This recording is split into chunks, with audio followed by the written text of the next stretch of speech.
Now, on 105.9 FM and streaming worldwide on the WMAL app, O'Connor and Company. It's 6:07 now on a busy Friday morning in your nation's capital, and it's early voting day in Virginia. And to that end, we've got you covered on O'Connor and Company, starting at 6:35 with John Reid, nominee for lieutenant governor. 7:05 brings us Denise Rooker-Krepp. She is a anti-crime advocate in D.C. We'll have her reflect on the committee hearing we're about to dive into moments from now. 7:35, Virginia Attorney General Jason Miyares is running for re-election. 8:05, Casey Crosby, co-chair of the RNC. 8:15, we'll talk to Curry and Ganamort, friend of this program, who's doing a counter rally that he wants you to come and join against Mark Warner. And then at 8:35, Virginia Lieutenant Governor Winsome Sears running for governor. That's all three top statewide nominees on the show this morning. Plus, of course, Patrice Onwuka. Happy Friday, everybody. Amen to that. I just mentioned we've got Denise Rooker-Krepp coming up. She's an attorney, former D.C. Advisory Neighborhood Commissioner, and she's been vociferous in criticizing the D.C. Council and the mayor in their laws. And let's just be clear. The reason why a society degenerates into violent crime, where people feel unsafe, and it reaches the point where President Trump had to do what he did with regard to federal law enforcement coming in and aiding, along with the National Guard, the local law enforcement attempts to bring law and order to Washington, D.C. It doesn't happen overnight, that's for sure. But you will hear from people this is because of the cost of housing. You will hear that it's because of inflation. You will hear that it's because of systemic racism. You will hear that it's because of education. You will hear that it is because of poverty. Those are all, frankly, insulting excuses for poor governance. If you repeat those things, well, you know, there's a lot of poverty, so there's going to be crime. Well, there's a problem with the education system, so there's going to be crime. Just think what you're saying before you say that, because in a left-wing Marxist reality, that all makes sense because everything boils down to class and economics and everything. To someone else's problem and not your own personal agency and decisions, yes. And nowhere in there is the discussion of morality. Nowhere in there is discussion of a higher code. So before you repeat those bromides and those talking points, just stop and realize that you're saying that a poor, uneducated person of color is more likely to commit crime. Yep. And how insulting is that to the millions and millions and tens and millions of hundreds of millions of people worldwide who live in poverty, who have dark skin color, who are illiterate, and yet they live holy, moral lives. Yes. So it's outrageous and it's insulting. This is because of bad government. This is because of bad politics. And it was perfectly exemplified in this exchange with Chairman Jim Jordan of the Judiciary Committee and D.C. Council Chairman Phil Mendelson, who, by the way, I don't care who the mayor is. The mayor of D.C. gets to do the parades and gets to go to the football games and gets to do all the pageantry and ceremony. Phil Mendelson has transcended mayors. Phil Mendelson is chair of the D.C. Council. He's the power. What Phil Mendelson wants, D.C. has done. He is the man responsible for these things, singularly. Listen to this exchange as Jim Jordan challenged Phil Mendelson on cooking the books, the crime statistics, where everybody, crime is down in D.C., crime is down in D.C. Oh, yeah? Listen to this. What's taking property without right? What's taking property without right? Oh, that would be theft. Why not? Well, why not call it theft? Why come up with this designation? In fact, that's what he says. He's asked the question. Congressman, I can't the solution from Mr. Zabowski was to come up with this TPWR, taking property without right. What is that? Taking property without right is what again? If you're speaking to the particular charges, I can't speak to that. And as I've said several times here, I can't speak to that particular case. I think the issue is whether there is widespread... I'm asking a simple question. You have a classification for crime called taking property without right. What does that mean? What does that mean?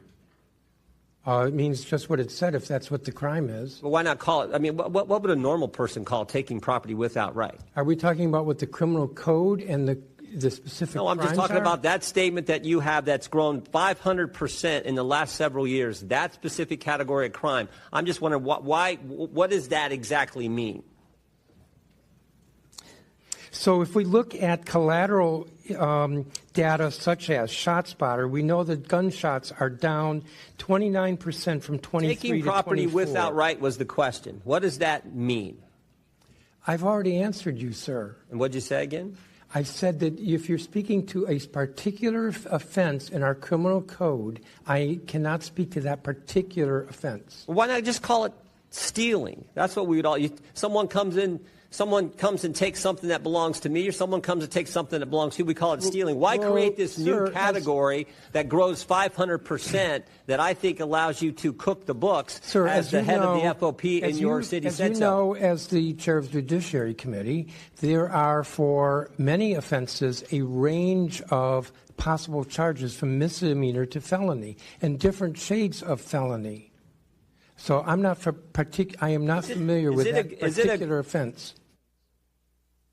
Now, you heard Phil Mendelson trying to do everything he could to not answer the question. But did you catch his first answer, though, Larry? His first answer, theft. And then he realized he shouldn't have said that word. And then he started to try to cover up. So theft is down in great news, everybody. Theft and robbery is down in Washington, D.C. The problem is one category that nobody looks at and nobody cares about is up over 500%. It's called taking property without right. In other words, theft.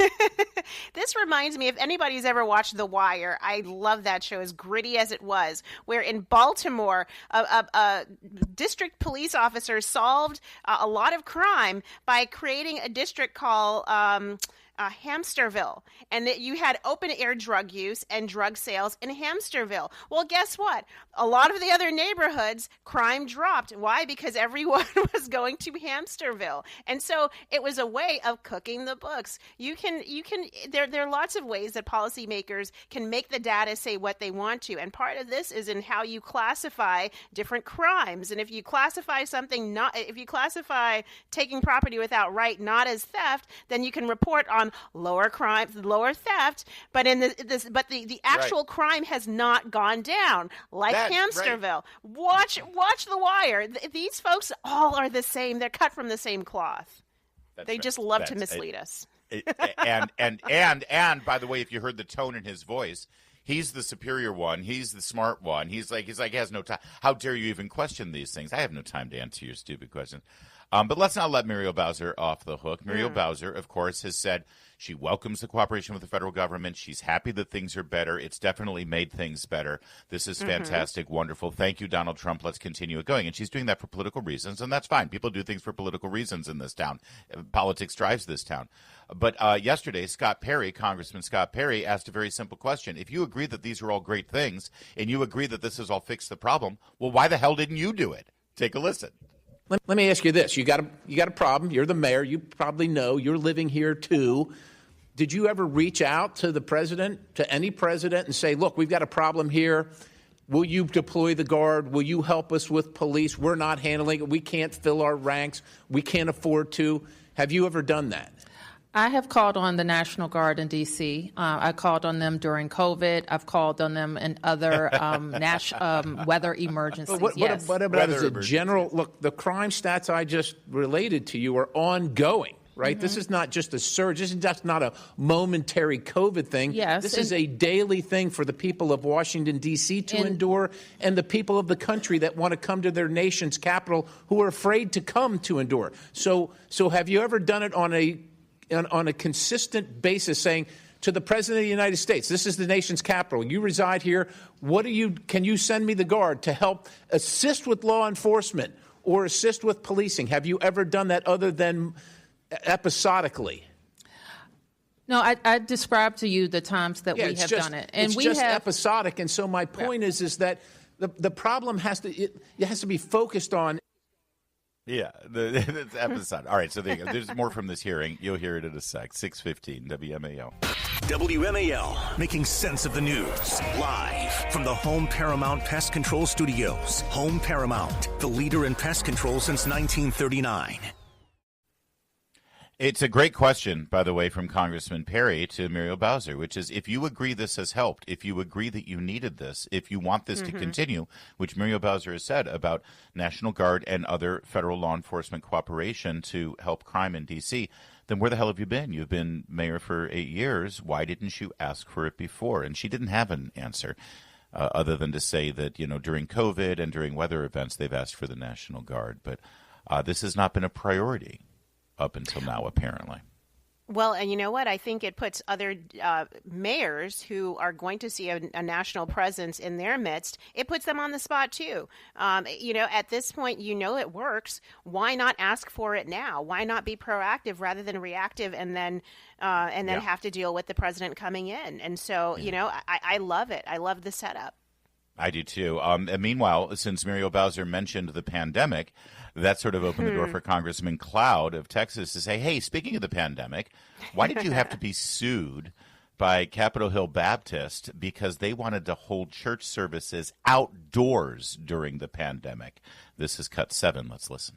In September 20th, Capitol Hill Baptist Church was denied a permit to worship outside because of COVID-19, yet we had a number of Black Lives Matter protests in this community. The concern I have is when Washington, D.C., access to the nation's capital is prohibited or curtailed in any way. Could you explain to me, Mayor, why the church was not able to have a worship service outside, but yet the Black Lives protests were enabled to go on? You're talking about the public health emergency? I'm talking about during COVID, Black Lives Matter protests continued to happen in Washington, D.C.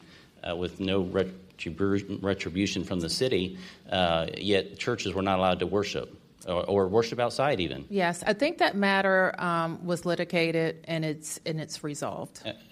Well, yes, COVID's over, but the point is Wait, that... pause it there. The matter was litigated and it's resolved. Yes, she got sued and she lost. She's like, let's just move on. Let's just move on. The question is, why did you decide to do that? Oh, yes. It's just incredible.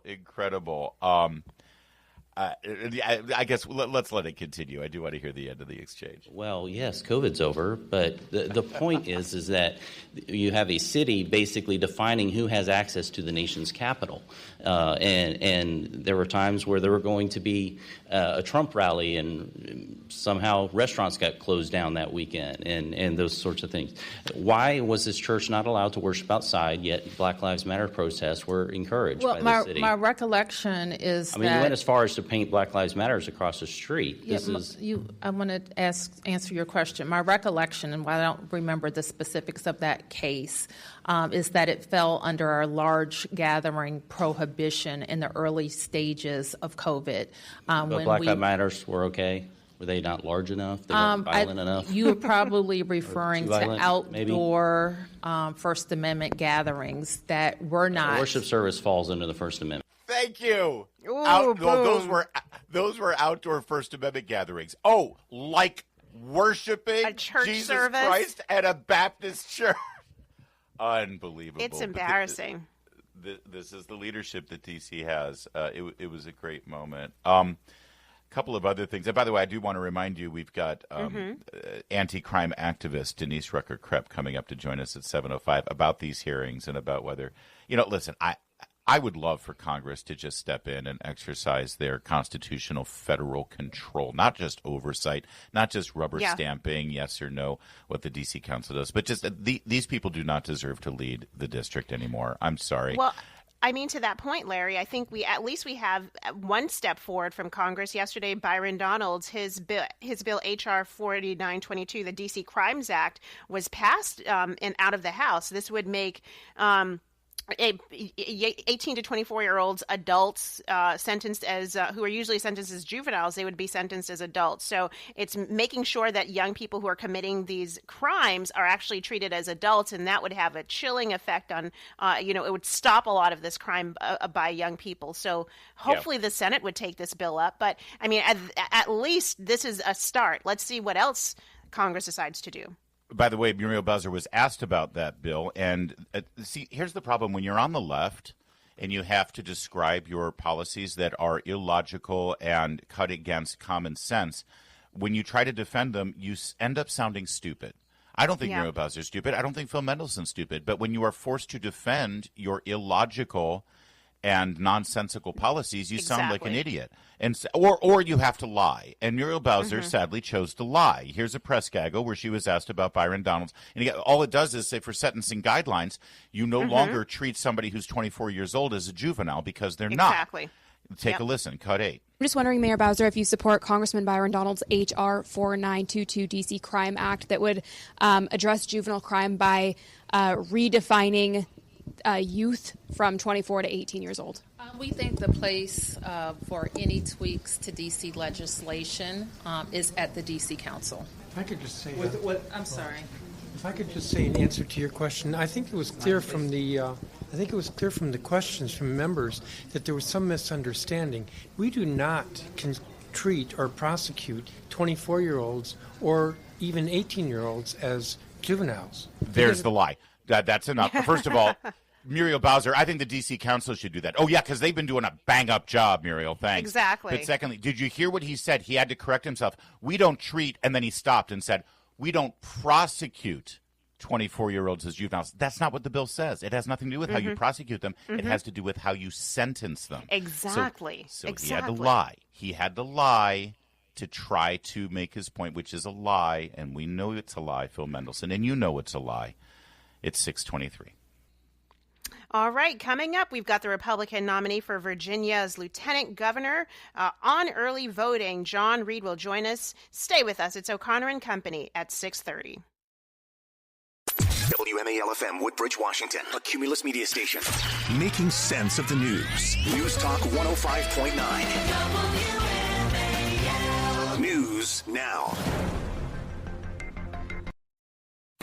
Now on 105.9 FM and streaming worldwide on the WMAL app. O'Connor and Company. It's 6:37 on early voting day here in Virginia. First day of early voting in Virginia. Get out there. Coming up at 7:05, Denise Rucker-Krepp on that hearing we just talked about over D.C. crime. 7:35, Attorney General Jason Miyares running for re-election. 8:05, Casey Crosby, co-chair of the RNC. And 8:35, Lieutenant Governor Winsome Sears running for governor. It's Larry O'Connor with Patrice Onwuka. Good morning, Patrice. Good morning. Happy Friday. Joining us right now, John Reid. John Reid would like to replace Winsome Sears as the new Lieutenant Governor of Virginia, and he joins us now. Good morning and happy early voting day. Hey, good morning. I'll tell you, it all starts 45 days of insanity. This system the Democrats have stuck us with, kind of frustrating, but we will battle it out. Listen, and you're now battling it out in the backdrop of some tumultuous times with the assassination of Charlie Kirk and now claims of free speech infringement over Jimmy Kimmel, of all things. And I know you have to cut through the noise on all of that, but are these issues resonating with Republican voters and with just Virginia voters? Because I've noticed that your opponents just refuse to comment on any of the major issues that are facing the American people every day. She refuses to comment about anything. She's having these secret press conferences where you have to RSVP, even if you're a member of the media, to show up. I mean, I 10 years I was a TV reporter. I'm not sure I ever saw that before. She just won't engage. But for the base Republican voter, I think the horror of watching a man be murdered on television for having conservative beliefs and daring to speak about them in public really draws focus that we better get engaged here, and we can't sit back and just assume that President Trump is going to solve all the problems from Washington. Every election counts, and I'm thinking our guys are going to show up here. Now, you know, the anti-Trump people, they have been motivated. I think they've been chomping at the bit to show up. So really it is a numbers game at this point.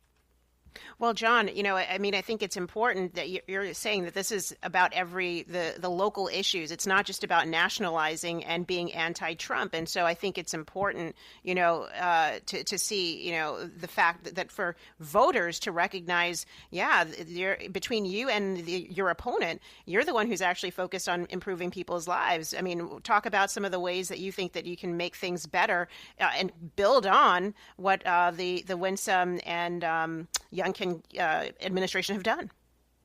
Yeah, look, if you want a strong economy, if you want an economic ecosystem that provides you with the job on the day you either get fed up and quit your job or you get fired, you need Republican business-minded people in office. It's social justice warrior time if you put these Democrats in. Ghazala Hashmi, my opponent, she's never done anything with her life. She's been, a college professor who taught poetry.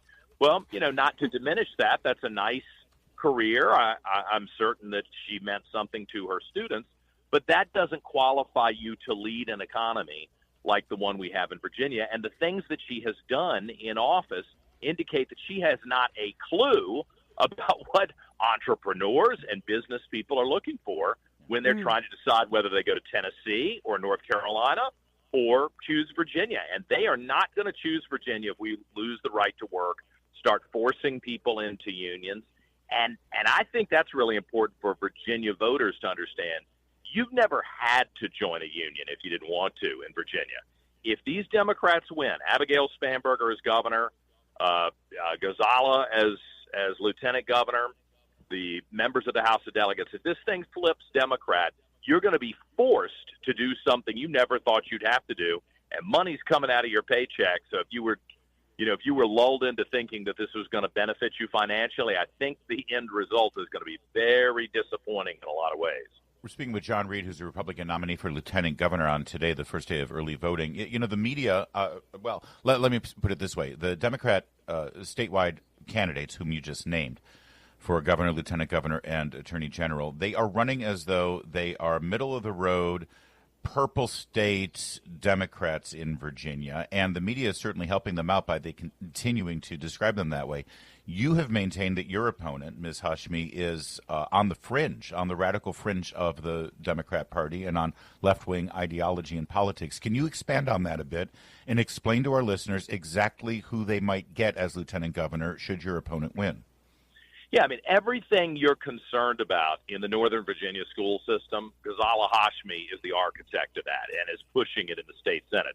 She's the chair of the Education Committee. So let me just tell you, in 2020 and 2021, she's the one that voted to keep the schools closed for an extra year.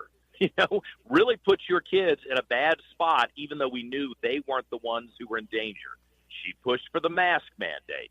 She's the one that voted to take the school resource officers out of the school. She's the one that voted to make sure that we would release criminals early from prison. Everything that you're worried about, she's responsible for. And the thing that really gets me, and I want to be careful about this, but it's important that people understand, she is the person who is standing next to the Hamas Palestinian protesters whenever they're on campus.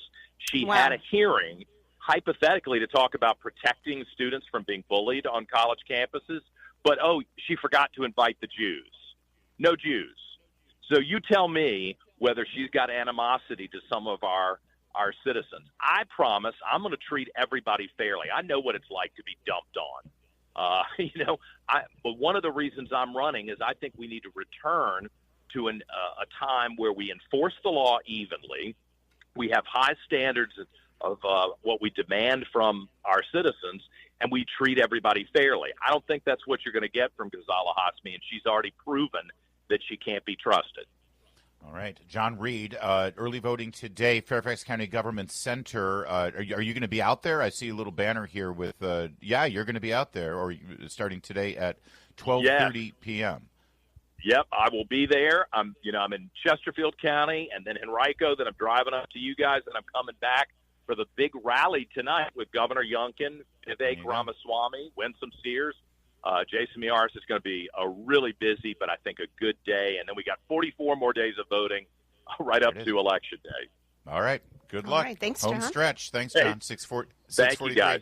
Later this afternoon on the Derek Hunter Show, the Democratic Party finally found speech they'll embrace. Attacks against Charlie Kirk. We'll talk about it at 3 o'clock on WMAL. So yesterday, the Senate, faced with increasing Democrat opposition and stalling tactics that have been baked in the cake of the Senate rules for years, but of course never really employed to the level that we've seen this year with regard to nominations, ambassadorships, and such. took what they sort of referred to as the mini nuke option and ended up confirming 48 Trump nominees all in one vote. Because Chuck Schumer and the Democrats have decided that they wanted to stall and keep the Trump administration from being able to basically function.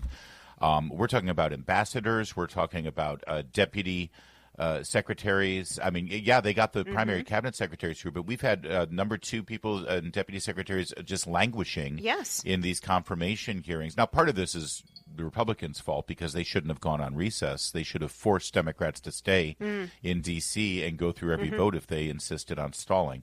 But now they just decided to do 48 all at once, and it's pretty amazing. This includes Kimberly Guilfoyle as the ambassador to Greece. It also includes Callista Gingrich, who remind me, I can't remember what Callista Gingrich. Ambassador to Switzerland and Liechtenstein. Oh, that's right. Yeah.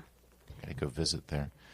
Larry, former Representative Brandon Williams also is the Undersecretary of Energy for Nuclear Security. Think about that for a minute. The Democrats would rather us not have an Undersecretary for Energy and Nuclear Security.